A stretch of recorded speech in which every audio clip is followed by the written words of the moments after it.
दोस्तों एक बार फिर से आप सभी का बहुत बहुत स्वागत है। आज इस वीडियो में जानेंगे महाराष्ट्र विधानसभा चुनाव का सर्वे। महाराष्ट्र की सभी 288 सीटों का सर्वे हम आपको बताने वाले हैं।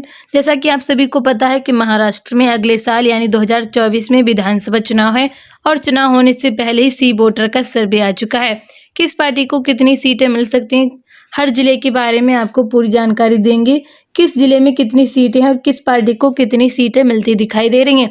क्या यहाँ पर एक बार फिर से बीजेपी पार्टी अपनी सरकार बना सकती है या फिर इस बार कांग्रेस पार्टी महाराष्ट्र में अपनी सरकार बना सकती है या कोई और पार्टी अपनी सरकार बना सकती है। आपको इस वीडियो में पूरी जानकारी मिल जाएगी। तो उससे पहले आप इस वीडियो को लाइक करें, शेयर करें। रोज़ाना ताज़ा फ्रेश ओपिनियन पोल जानने के लिए इस वीडियो को लाइक ज़रूर कर दें, चैनल को सब्सक्राइब जरूर कर दें। हम आपके लिए रोज़ाना ताज़ा फ्रेश ओपिनियन पोल पेश करते रहते हैं जो आपके लिए बेहद महत्वपूर्ण होते हैं। तो इस वीडियो में जानेंगे किस पार्टी को कितनी सीटें मिल सकती हैं। तो चलिए सर्वे शुरू करते हैं। सबसे पहले बात कर लेते हैं अहिल्यानगर की 12 विधानसभा सीट के बारे में। एनडीए को मिल सकती हैं 4 सीटें, जबकि एमबीए महागठबंधन को 6 सीटें मिल सकती हैं और अन्य पार्टियों को 2 सीटें मिल सकती हैं। यहाँ पर एमबीए काफ़ी मजबूत मानी जा रही है। इसी के साथ अकोला की 5 विधानसभा सीट के बारे में बात करें तो एनडीए को 2 सीटें मिल सकती हैं, जबकि एमबीए को 3 सीटें मिल सकती है, अन्य को 0 सीट मिलती नजर आ रही है। इसी के साथ अमरावती की संपूर्ण 8 विधानसभा सीट के बारे में बात करें तो एनडीए को 5 सीटें मिल सकती हैं, जबकि एमबीए को 3 सीटें मिलती नजर आएंगी। यहाँ पर एनडीए को काफ़ी तगड़ा फायदा होता दिखाई दे रहा है। इसी के साथ अगले जिले की बात की जाए, यह छत्रपति संभाजी नगर। यहाँ पर कुल 9 विधानसभा की सीट है। एनडीए को 3 सीटें मिल सकती हैं, जिसमें से एमबीए महागठबंधन को 6 सीटें मिलती नजर आ रही हैं। यहाँ पर एमबीए इस बार काफ़ी मजबूत स्थिति में दिखाई दे रहा है। इसी के साथ बात की जाए भिंड की 6 विधानसभा सीट के बारे में, एनडीए को 0 सीट मिल सकती है, जबकि एमबीए महागठबंधन को 6 की 6 सीटें मिलती नजर आ रही हैं। इस बार भिंड में एमबीए काफ़ी मजबूत स्थिति में दिखाई दे रहा है, तो वहीं एनडीए को 0 सीट पाकर काफ़ी तगड़ा झटका भी लग रहा है।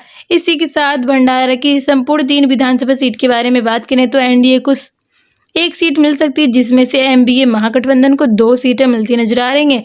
इसी के साथ बुल्डाना की 7 विधानसभा सीट के बारे में बात करें तो एनडीए को 5 सीटें मिल सकती हैं, जबकि एमबीए को 2 सीटें मिल सकती हैं। यहाँ पर एनडीए को फायदा होता मिल रहा है, तो अन्य पार्टियों को 0 सीट मिलती दिखाई दे रही है। इसी के साथ अगले जिले के बारे में बात की जाए, यह चंद्रपुर। यहाँ पर कुल 6 विधानसभा की सीट है। एनडीए को 3 सीटें मिल सकती हैं, जिसमें से एमबीए 3 सीटें हासिल करती नजर आ रही है। इन दोनों पार्टियों के बीच बराबर की टक्कर होती दिखाई दे रही है, जबकि अन्य पार्टी 0 सीट लेती दिखाई दे रही है। इसी के साथ धुले की 5 विधानसभा सीट के बारे में बात करें तो एनडीए को 2 सीटें मिल सकती हैं, जिसमें से एमबीए को 3 सीटें मिलती दिखाई दे रही हैं और अन्य पार्टियों को 0 सीट मिल सकती है। अभी तक हमने बात कर ली है महाराष्ट्र की 51 सीटों पर, जिसमें से एनडीए को 25 सीटें मिली हैं, जबकि एमबीए को यहाँ पर 34 सीटें मिली हैं और अन्य पार्टियों को 2 सीटें मिली है। अब तक देखा जाए तो यहाँ पर एनडीए को झटका लग रहा है, जिसमें से एमबीए महागठबंधन काफ़ी मजबूत स्थिति में दिखाई पड़ी है इन 61 सीटों पर। तो देखना ये है कि अगले किस पार्टी को कितनी सीटें मिल सकती हैं। चलो बात कर लेते हैं अगले जिले के बारे में। यह गढ़चिरौली। यहाँ पर 3 विधानसभा की सीट है। एनडीए को 1 सीट मिल सकती है, जबकि एमबीए को 1 सीट और अन्य पार्टियों को 1 सीट मिल सकती है और यहाँ पर तीनों पार्टियों को 1-1 सीट पाकर काफ़ी बराबर की टक्कर होती दिखाई दे रही है। इसी के साथ बात की जाए गोंदिया की 4 विधानसभा सीट के बारे में, एनडीए को 2 सीटें हैं, जबकि एमबीए को 2 सीटें मिलती नजर आएंगी। इन दोनों पार्टियों के बीच काफ़ी बड़ा मुकाबला होता दिखाई दे रहा है। इसी के साथ अगला जिला आता है हिंगोली। यहाँ पर 3 विधानसभा की सीट है। एनडीए को 1 सीट, जबकि एमबीए को 2 सीटें मिल सकती हैं। बात की जाए जलगांव की 11 विधानसभा सीट के बारे में, एनडीए को 4 सीटें मिल सकती हैं, जबकि एमबीए को 7 सीटें मिल सकती हैं। यहाँ पर एमबीए काफ़ी मजबूत स्थिति में दिखाई दे रहा है। इसी के साथ जलना की 5 विधानसभा सीट के बारे में बात करें तो एनडीए को 3 सीटें मिल सकती हैं, जबकि एमबीए को 2 सीटें मिल सकती हैं। अगला जिला आता है कोल्हापुर। यहाँ पर 10 विधानसभा की सीट है। एनडीए को 6 सीटें मिलती नजर आएंगी, एमबीए को 4 सीटें मिल सकती हैं। इसी के साथ बात की जाए लातूर की 6 विधानसभा सीट के बारे में, एनडीए को मिल सकती हैं 4 सीटें, जबकि एमबीए को 2 सीटें मिल सकती हैं। यहाँ पर एनडीए को काफ़ी तगड़ा फायदा होता दिखाई दे रहा है। इसी के साथ मुंबई शहर की 10 विधानसभा सीट के बारे में बात करें तो एनडीए को 4 सीटें मिल सकती हैं, जिसमें से एनडीए महागठबंधन 6 सीटें पाकर यहाँ पर काफ़ी मजबूत स्थिति में दिखाई दे रहा है।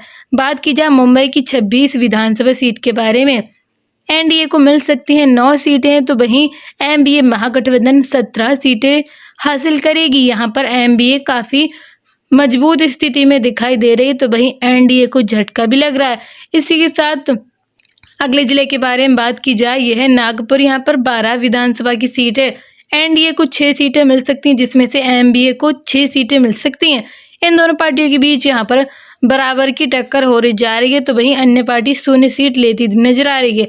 बात की जाए नांदेड़ की 9 विधानसभा सीट के बारे में, एनडीए को मिल सकती हैं 5 सीटें, तो वहीं एनडीए को 4 सीटें मिलती नजर आ रही हैं।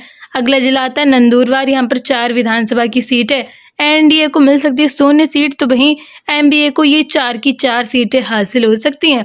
यहाँ पर एनडीए काफ़ी मजबूत स्थिति में माना जा रहा है। इसी के साथ बात की जाए नासिक की 15 विधानसभा सीट के बारे में, एनडीए को 5 सीटें मिल सकती हैं, जिसमें से एनडीए को यहाँ पर 10 सीटें मिलती नजर आ रही हैं। यहाँ पर एनडीए काफ़ी तगड़ा फायदा होता दिखाई दे रहा है। इसी के साथ बात की जाए धाराशिव की 4 विधानसभा सीट के बारे में, एनडीए को 1 सीट मिल सकती है, जिसमें से एनडीए को 2 सीटें, अन्य को 1 सीट मिल सकती है। अगला जिला आता है पालघर। यहाँ पर 6 विधानसभा की सीट है, एनडीए को 4 सीटें मिलती दिखाई देंगी, जबकि एनडीए को 2 सीटें मिल सकती हैं।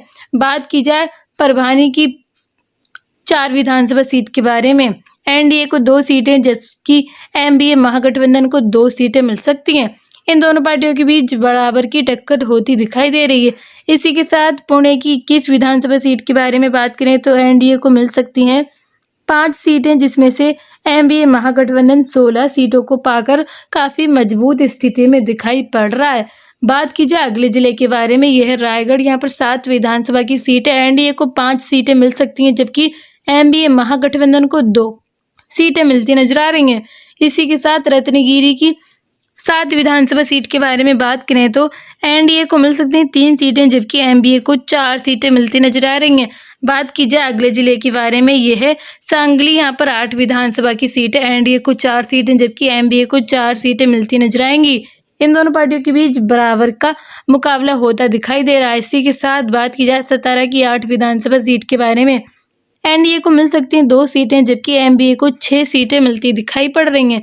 इसी के साथ बात की जाए वर्धा की 7 विधानसभा सीट के बारे में, एनडीए को 2 सीटें, जबकि एनडीए महागठबंधन को 2 सीटें मिल सकती हैं। अगले जिले के बारे में बात की जाए, ये सिंधुदुर्ग। यहाँ पर 3 विधानसभा की सीट है, एनडीए को 1 सीट, जबकि एनडीए को 2 सीटें मिलती दिखाई देंगी। बात की जाए अगला जिला, यह है सोलापुर। यहाँ पर 11 विधानसभा की सीट है, एनडीए को 4 सीटें, जबकि एनडीए महागठबंधन 7 सीटों को पाकर काफ़ी तगड़ा जीत हासिल करता नजर आ रहा है। इसी के साथ ठाणे की 18 विधानसभा सीट के बारे में बात करें तो एनडीए को 6 सीटें, जबकि एनडीए महागठबंधन को 12 सीटें मिलती दिखाई पड़ रही हैं। इसी के साथ वाशिम की 3 विधानसभा सीट के बारे में बात करें तो एनडीए को 0 सीट और एनडीए महागठबंधन 3 की 3 सीटों को पाकर काफ़ी मजबूत स्थिति में दिखाई बन रही है। बात की जाए ये तो बवाल की 7 विधानसभा सीट के बारे में, एनडीए को 1 सीट, जबकि एनडीए महागठबंधन को 6 सीटें मिलती नजर आएंगी। यहाँ पर एनडीए महागठबंधन काफ़ी मजबूत स्थिति में दिखाई पड़ रहा है। तो आपके सामने हमने सभी महाराष्ट्र की सभी 288 सीटों का सर्वे पेश कर दिया, जिसमें से एनडीए महागठबंधन को मिली हैं 178 सीटें और वहीं एनडीए को 115 सीटें मिली हैं। जैसा कि आप सभी को पता है 288 सीटों पर बहुमत का आंकड़ा 145 सीटों पर है। जिस पार्टी के पास 145 सीटें होती हैं वही यहाँ पर महाराष्ट्र में अपनी सरकार बना सकता है। तो यहाँ पर अब हमने आपके सामने सर्वे पेश कर दिया है। यहाँ पर मिली है एनडीए को 115 सीटें, जो बहुमत से काफ़ी कम है, जिसमें से एनडीए महागठबंधन को 168 सीटें मिल चुकी हैं, जो बहुमत से काफ़ी ज़्यादा हैं। तो यहाँ पर एनडीए महागठबंधन की इस बार महाराष्ट्र में सरकार बनी है। आप लोगों को क्या लगता है कौन सी पार्टी महाराष्ट्र में अपनी सरकार बना सकती है? आप अपनी राय नीचे कमेंट सेक्शन में जरूर दें। वीडियो को लाइक करें, शेयर करें। रोज़ाना ताज़ा फ्रेश ओपिनियन पुल जाने के लिए चैनल को सब्सक्राइब जरूर कर लें। Thank you so much.